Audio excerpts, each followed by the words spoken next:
Thank you so much, Rongjali Cultural Center, for your wonderful performance. May I now invite Zin Meso. She is from Myanmar. And for those who have come late, let me introduce her briefly once again. Ms. Su is a former faculty member of the Department of English, Mandalay University of Distance Education, Myanmar. She is a poet, and but today she will be discussing on the literary history of Myanmar.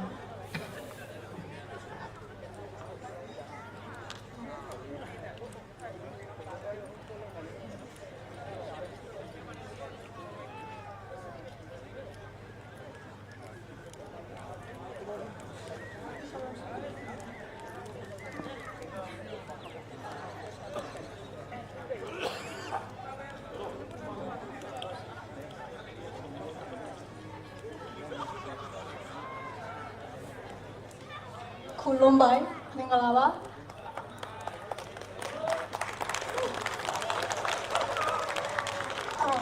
I am Subiso from Myanmar.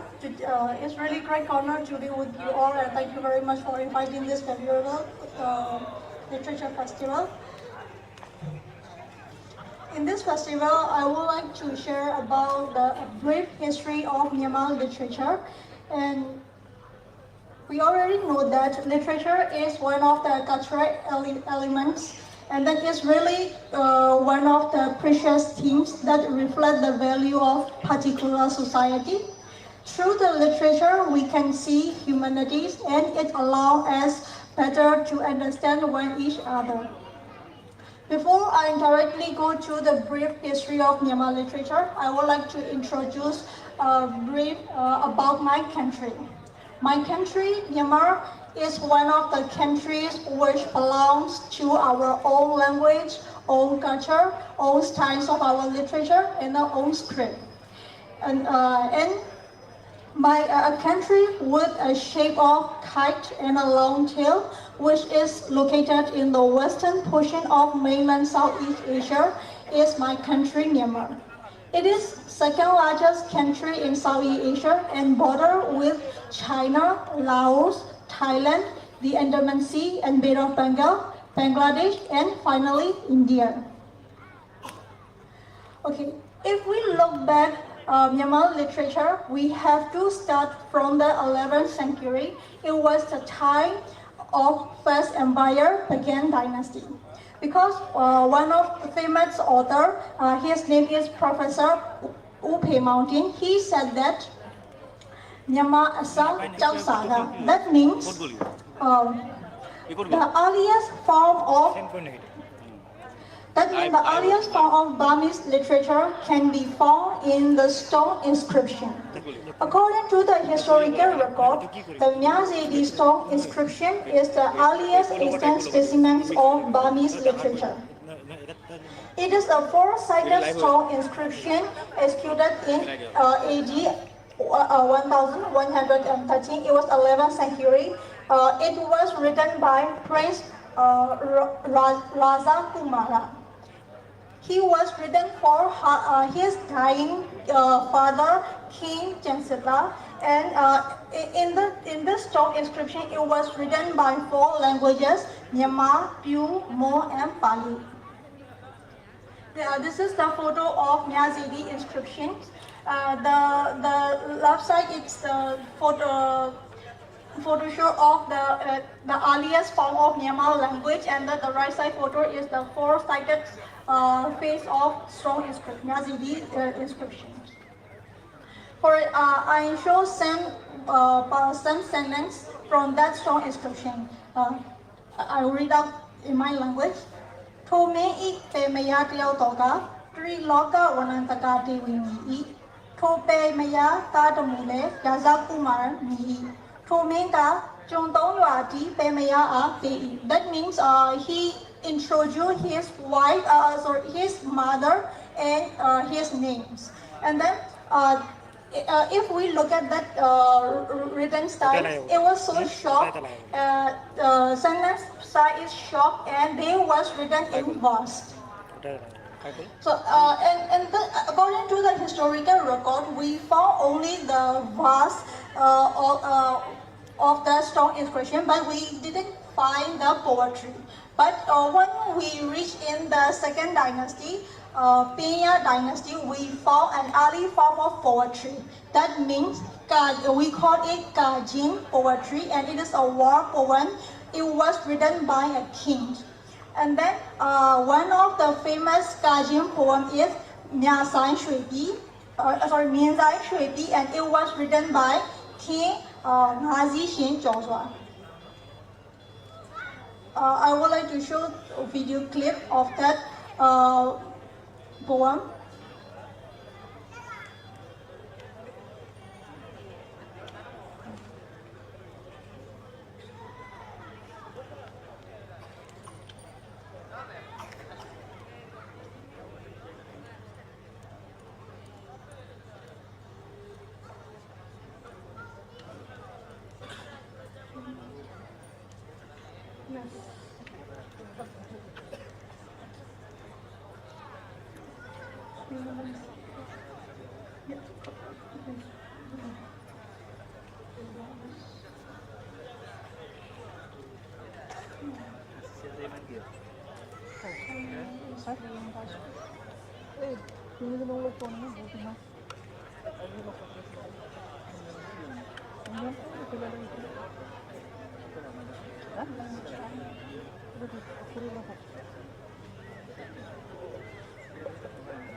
Okay. I'm so sorry, we cannot play.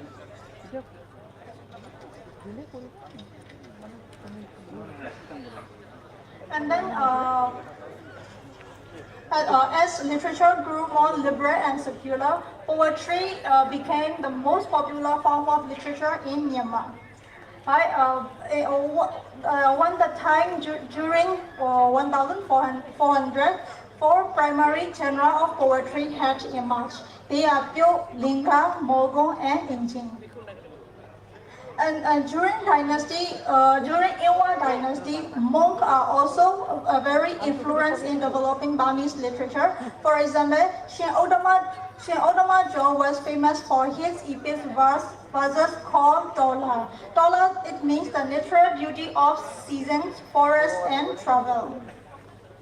And then when the time became during 16th to 18th century, many Thailand cultural elements were came to our country, and these are also adapted into Burmese literature. For example, Yadu, Yagan, Teda, Lejo, Dwejo, and Bole. These are some examples of poetry genre. And then the Ramayana also was also the famous dramatic play for the royal family. It was the time for the golden age of literature. But at the time, we didn't have the paper press, so we have to write the literature on the pen, leaf, and folded paper. But in 1816, the first printing press arrived in Myanmar, and the arrival of the printing press also influenced in our Myanmar literature also. And I show some picture. It is the first press in our country. And when the time reached the colonial period, Myanmar literature became to reflect the impact of Western culture, and the plays and novels also have been written widely. The first Myanmar novel was the adaptation of Alexander Dumas. The name is Count of Monte Cristo, but it was written in the Myanmar settings. And in our language, we call it Mauyamau Mamema. It was the first novel in our Myanmar literature. And Myanmar classical literature, that Asian Myanmar literature, literature is flowery with long, difficult sentences, and it mostly concerned with the riot class. and that it was greatly influenced by Buddhist, Pali, and Sanskrit sources. But when in the modern literature, it is short, and it easy to understand, and it was began in the 1930s when the University of Yangon was founded, and then the Department of Myanmar Study also established. It was the time to start the modern Myanmar literature.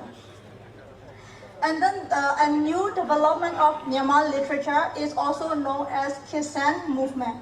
And in there, the modern novel, short story, poems, children book, like children literature, and then translation of foreign work also emerged.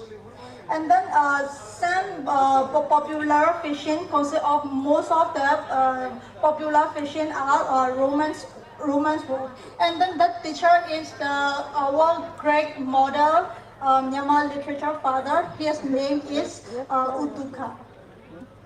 And then yearly, like annually, our government also they award the Myanmar National Literary Award, and there are 7 awards. They are the greatest award in lifetime achievement, and now they give also translation work also, and then short story, poem, novel, drama, oral letter, general knowledge, whatever it based on, and the political literature also, and then Myanmar culture and art, and the youth literature or children literature. Finally, the book which was written in English language also. So I hope our Myanmar literature also it will be developed, and one day we can also conduct like this literary festival in my country also. Thank you.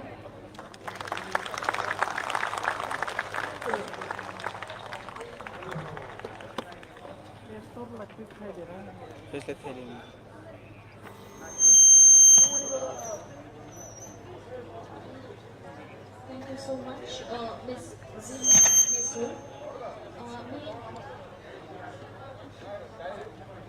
It was really enlightening to know about Myanmar's literary history. Since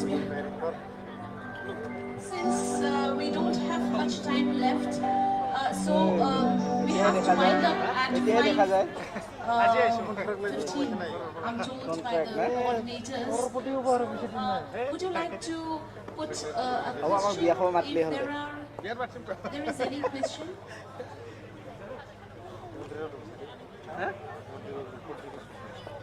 Okay. There does not seem to be any queries from the audience. Now, may I invite Mr. Suman Pokhrel, who is a poet from Nepal. He is a lyricist, playwright, translator, and an artist. He has been awarded the SAG Literary Award in 2013 and 2015. And he has also won several national and international awards in literature. May we hear the recitation of his own poems by Mr. Pokhrel himself. Thank you. Good afternoon, good evening, everybody. I would like to recite some of my poems. Initially, I would like to recite a poem that was written in Nepali. I usually write in Nepali, so I would like to recite the poem in my mother tongue first. And later I will recite the translation of the same.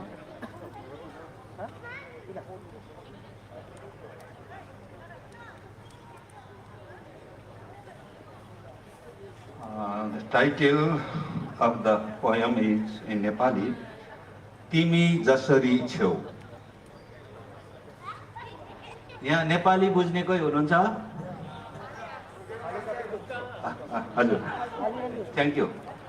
तिमी जसरी छेउ, म कुनै नजिउँदो जीवनको किनारमा उभि, बहन छोडेको हावा जस्तो नभएको कुनै आकृतिलाई अँगालो हालेर बाँचेको भनी निस्तो माथमा मातिरहेको हुने थिए। आजसम्म अरूले अर्थ लगाइदिएकैलाई शीतलता भनिरहेको हुने थिए। गुलाब वा त्यस्तै कुनै हृदयविहीन फुलको सुगन्धबाटै लट्ठिरहेको हुने थिए यदि तिम्रा अनुरागका कोमल आवाजहरूले मेरो हृदयका परागहरूमा स्नेही सुगन्ध छर्दैनन् थिए भने मेरा गीतका मूर्छना मेरा कविताका बिम्बहरू मेरो जीवन कथा पात झरेका रुख चहारी हिँड्ने खडेरीको हावा जस्तै सौन्दर्यविहीन बिना गन्तव्य पट्यार लाग्दो लठेप्रो दौडाई कुदिरहेका हुने थिए घामका किरण प्रत्येक बिहान जीवन बोकेर मेरा उमङ्गलाई उकास्न आउने थिएनन् मलाई गीत सुनाई उडी हिँड्ने चराहरूले आफ्ना स्वरमा मनदेखिको प्रेम भरेर गाउन जान्ने थिएनन् तिम्रा कोमलतम शब्दले समेत भाँचिन खोज्ने प्रेम जत्तिकै कोमल मेरो मन चिमटेर नभत्काइदिदी हो बचाइको लायक कहिलेकाहीँ त प्रेमको आधा रहस्य बुझ्दै नबुझी जीवन सङ्गीतमय भएको थाहै नपाई जीवन भनी रित्तो समय उक्लिएर उम्कने थिए मेरा भोगाईहरू आफ्ना आकाङ्क्षाका अनगिन्ती रङ्गीन छटाहरूले जसरी सजाएकी छेउ मेरा जीवनका दृश्यहरू त्यसो नहुनु हो भने सृष्टिका सौन्दर्यको भ्रमित व्याख्या गरेरै कोहीलाई झरिसक्ने थिए मेरा इच्छाहरू मेरो जीवनका जुन धुनहरूमा जसरी छेउ तिमी त्यसो नहुनु हो भने सामर्थ्यले सम्पूर्ण भरिएर हजार जीवन बाँच्ने रहर बोकी उभिएको छ जो तिम्रा सामु त्यो म हुने थिएन thank you Now I would like to recite English translation of the same poem. You are as you are. You are as you are. Standing on some non-life fringe of life, embracing non-existent shape, like winds that stop blowing, I would be living in illusions with fossils of life's zest.